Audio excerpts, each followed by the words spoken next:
Why do we write this fucking book when nobody's following it? When nobody's living according to it in the end? This is why we have guides. We come here with guides and they keep saying, this way, this way. And they keep pushing us into the book, but we just don't listen. And the reason we don't listen is because we listen to people because we need people's approval. It's not that nobody follows it, it's if you follow it, you'll be happier.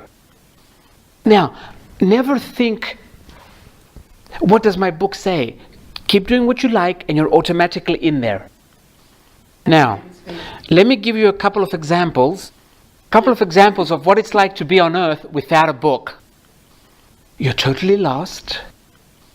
You can't focus. The world makes no sense. And you do a lot of drugs because drugs help you see other worlds. This does not mean that everybody who does drugs does not have a book. But what happens is, many people who commit suicide, they haven't totally finished. So the soul comes out and goes, damn it, I haven't finished. And they try and come back quickly without writing a book. And they go, okay, who's pregnant? And they just go in there. No book, no asking the mother, no nothing. And then they're lost. It doesn't mean they're not successful, but they simply feel lost and they simply feel like, where am I and why am I here? So you do need a little book. It'll be like going to, let's find a city where all the streets are like this. It'll be like going to Rome without a map. You can still see Rome, but because you don't have a map, you don't know where everything is. And you just keep walking and walking and walking and getting lost. The book is more like a map. Okay. And because we've been here many times, we don't look at it too much. We just follow the guide. In today's time, the tour guide is television. I don't have to live because television is living for me. And television goes everywhere, so if I just keep looking, it'll be like I've gone everywhere. This is why it will help, we don't want to say you must, but it will help to watch it less and less and less until you totally unplug it. Because television doesn't let you live. It also tells you how to think and what to believe. So it's best to just make it less and less every day. And start going out. Don't go to the supermarket once a week. Try and go to the supermarket every day. Try and start being out of the house more and more. And that way, you're part of the energy that keeps flowing and things will come. Ideas will come to you. Events will come to you. But again, don't do this. Don't make this a must. Don't make anything a must. Do it because you feel like doing it.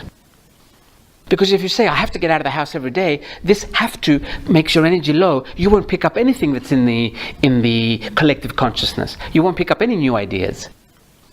Ideas are always floating around. They're energies floating around. And if you're out there, you'll catch one.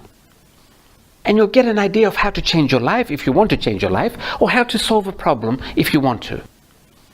But when we watch television, our aura disconnects from us. And when we're on the cell phone too long, make your cell phone conversation short and talk on the regular phone. Okay, don't gossip for 2 hours on the cell phone. You're not connected for those 2 whole hours. The electromagnetic fields that the cell phone has and the television has are in the same frequency as our souls and our guides. And they can literally, they don't do them harm, but our guides don't want to be there, don't want to be in those electromagnetic fields. So they go back a bit. It's very easy. Simply do whatever you like every moment of the day. And don't start saying, well, I don't want to go to work, but I have to go to work. Start with coffee. Start with the donut. Start with the cigarette. Start with whatever it is you like. And then eventually you'll get to the job and you'll be able to change the job because everything else around you is what you like. Okay, there's a very famous manager in America. One of his big projects is the electric cars. Another one is rockets. I saw him once in a meeting with staff. And he said to his staff, if you want to work here, you have to be happy. I don't want any excuses. If you're not happy at home, leave the marriage or leave the company. That's what we have to do. We cannot, if you're not happy sleeping with your partner, sleep in the living room. You cannot sleep next to someone you don't like for 6 or 8 hours every night and then expect your life to be perfect. Because your energy doesn't want to be there. Okay?